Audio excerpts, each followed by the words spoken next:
My name is George Shaud, a tutor here teaching French and also acting as a librarian for Kwahu Regional High Technical School.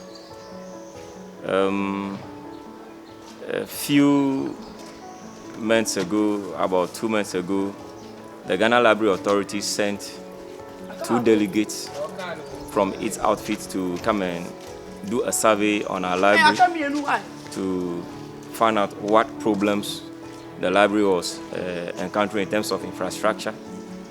And I was here with them. They did a survey.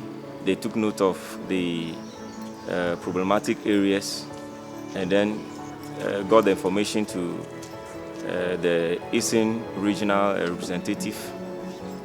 Today they are here, and we are glad that they are concerned. The fact that they have come back shows that really they are concerned to improve the infrastructure of the library. I must say the library is the heart of learning, the heart of knowledge for any academic institution. And so if the Library Authority has sent its representatives to come and work on our library, we are very, very glad. The authority has promised to change our roof. That is a major problem we are having with our library. A lot of spots are leaking, and so there is going to be a major change in the roofing system. The ceilings will also be corrected. Those that are rotten will be replaced. There are cracks on the walls, as you can see over there, and on the walls there are cracks all around. They will all be corrected.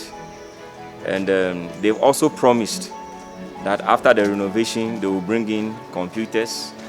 They will also bring in books.